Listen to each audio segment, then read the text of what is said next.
একজন ক্রিকেটার যার স্বপ্ন ছিল আইপিএল এর মঞ্চে আবারও নিজেকে প্রমাণ করা, হঠাৎ করেই সেই স্বপ্নে ধাক্কা। বোর্ডের এক সিদ্ধান্তে থেমে গেল ক্যারিয়ার, আর সেখান থেকেই শুরু হলো এক অভূতপূর্ব লড়াই। ক্রিকেট মাঠ ছাড়িয়ে এখন লড়াই আদালতে। কেন তাকে এনওসি দেওয়া হলো না? আদৌ কি এটা ন্যায্য সিদ্ধান্ত, নাকি এর পেছনে আছে অন্য কোনো গল্প? শ্রীলঙ্কার তারকা পেসার নুয়ান থুসারার এই বিতর্ক এখন কাঁপাচ্ছে পুরো ক্রিকেট বিশ্বকে। এ নিয়ে বিস্তারিত থাকছে প্রতিবেদনে।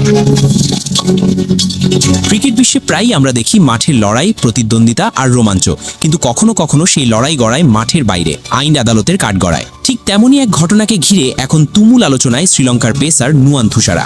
আইপিএল বিশ্বের সবচেয়ে জনপ্রিয় ফ্র্যাঞ্চাইজি ক্রিকেট লিগ, যেখানে খেলতে পারা মানেই ক্যারিয়ারের বড় সুযোগ। সেই আইপিএলে খেলার সুযোগ পেয়েও শেষ পর্যন্ত নামতে পারছেন না থুসারা, কারণ শ্রীলঙ্কা ক্রিকেট বোর্ড তাকে দেয়নি প্রয়োজনীয় অনাপত্তিপত্র বা এনওসি।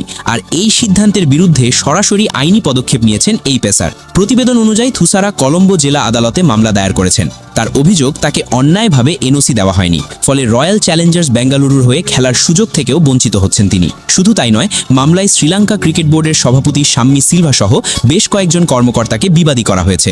থুসারার দাবি পরিষ্কার, তিনি আদালতের কাছে দুটি নির্দেশনা চেয়েছেন। প্রথমত, তাকে বাধ্যতামূলকভাবে আইপিএলে খেলার অনুমতি দিতে হবে। দ্বিতীয়ত, তাকে এই এনওসির অধিকারী হিসেবে স্বীকৃতি দিতে হবে। তবে শ্রীলঙ্কা ক্রিকেট বোর্ডের অবস্থান একেবারেই ভিন্ন। তাদের দাবি, থুসারা নির্ধারিত ফিটনেস মান পূরণ করতে পারেননি, আর সেই কারণেই তাকে এনওসি দেওয়া হয়নি। কিন্তু এই যুক্তি মানতে নারাজ থুসারা।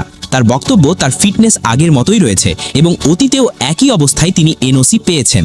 এখানেই তৈরি হয়েছে বড় প্রশ্ন, যদি আগে ফিটনেস সমস্যা না হয়, তাহলে এবার কেন? 2025 সালে বেঙ্গালুরুর হয়ে শিরোপা জয়ের অংশ ছিলেন থুসারা। তার আগেও 2024 সালে মুম্বাই ইন্ডিয়ান্সের হয়ে খেলেছেন। অর্থাৎ আইপিএলে তার অভিজ্ঞতা নতুন কিছু নয়, বরং পারফরমেন্স দিয়েই তিনি নিজের জায়গা তৈরি করেছেন।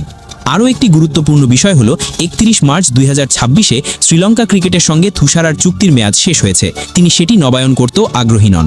অনেকের মতে এটি তার আন্তর্জাতিক ক্রিকেট থেকে সরে দাঁড়ানোরও ইঙ্গিত।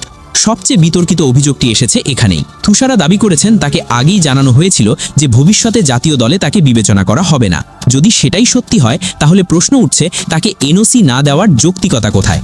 এই পুরো ঘটনা এখন নতুন করে আলোচনার জন্ম দিয়েছে ক্রিকেটারদের স্বাধীনতা, বোর্ডের ক্ষমতা এবং ফ্র্যাঞ্চাইজি ক্রিকেটের ভবিষ্যৎ নিয়ে। একদিকে বোর্ড বলছে নিয়মের কথা, অন্যদিকে একজন ক্রিকেটার লড়ছে নিজের ক্যারিয়ার বাঁচাতে।